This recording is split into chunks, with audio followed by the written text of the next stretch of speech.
Hello and welcome to this tutorial, and in this tutorial we'll be going through the basic overview of an Android application. So in the previous tutorials we have successfully created this application right in front of us, and we were successful in launching this app onto the emulator.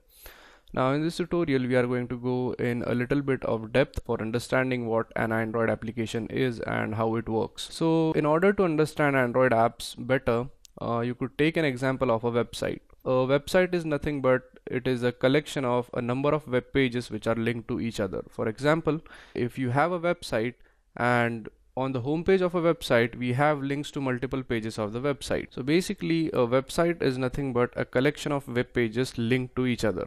Now in the case of Android application, instead of web pages we have these things which are called as activity. And an activity is nothing but the screen which is appearing in front of us right now is called as a single activity.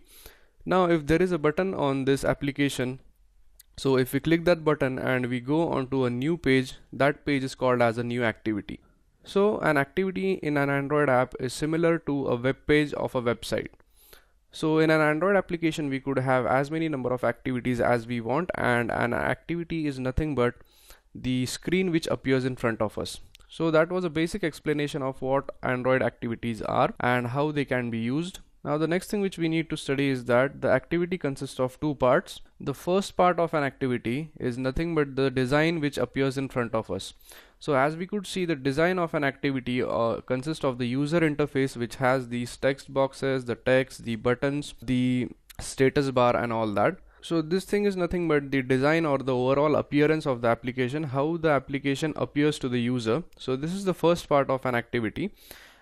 And the next part of an activity is called as the brains of the activity or the logic of the activity. So the logic of the activity or the brains of activity are nothing but the code which is used to compile the data which we have on this activity. Now in order to find the brain of this activity right here, you just simply click on app, click on Java, and you could have this file right here which is called as the main activity.java file. Now if you click on it, you will get an idea of what the actual brains of the activity looks like. So this is basically the logic which stands behind the activity. So in this case we have the front end of our activity, which is nothing but how the activity looks to the end user, and on the back side we have this code which usually instructs the activity to perform in a certain way, or it is also used to process the data which we are going to enter into the activity. Now let's go ahead and let's design some things onto our main activity. So let's go ahead and delete this hello world. So in order to delete it, I simply click on it and then right click and click on delete. So as you could see, our activity turns blank.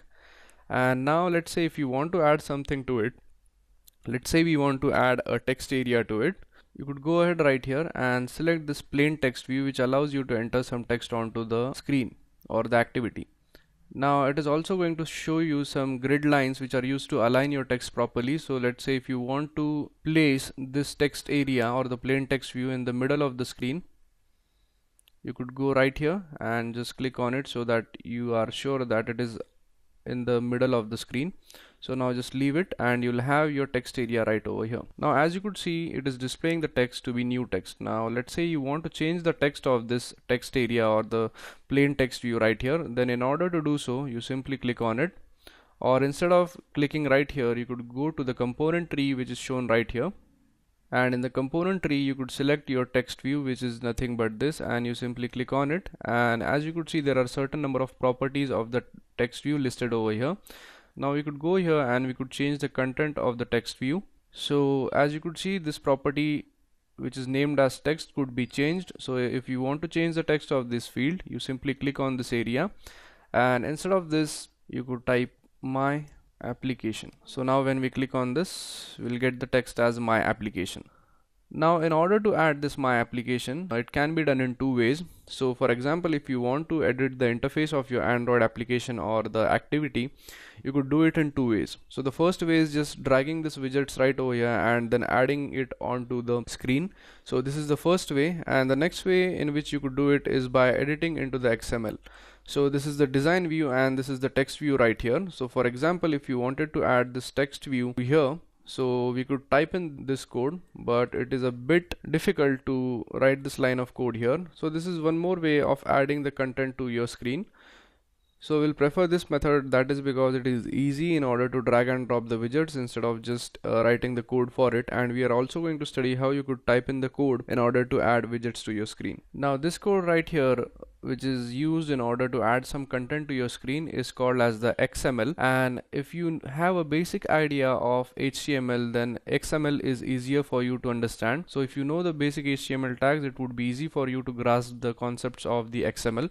So basically these tags right here, for example, this text view tag is an XML tag which is used to define a text view. So if we want to add text view, we add this text view tag, and in the text view tag we define the properties of the tag.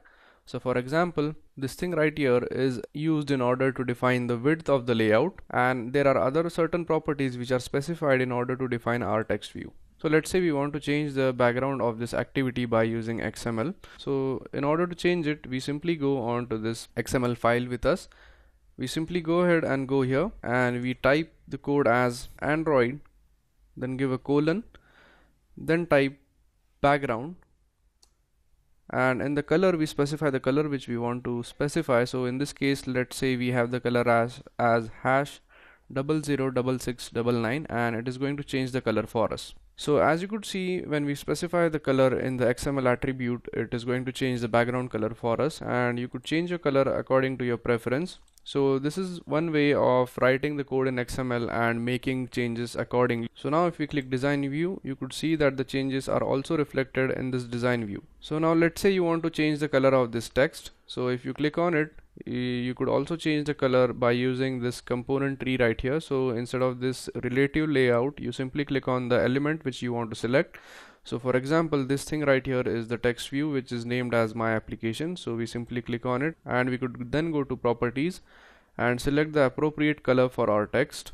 So as you could see, there is a property which is called as text color. So in order to change color, you simply click on it and you could select the color which you want. So for example, if you want to select the white color, you simply select it and then click OK, and it is going to change the color for you.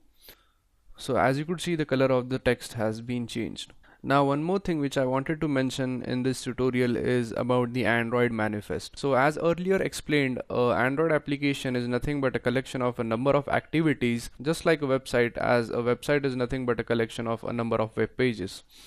Now in order to manage all these activities, we are going to need a file, and that file is nothing but is the Android manifest, which is present in this manifest folder right over here. So if you click on this arrow, you will get a file which is called as the Android manifest.xml. So if you click on it, you will get a basic manifest file which is nothing but a XML file which is used in order to manage all of your activities.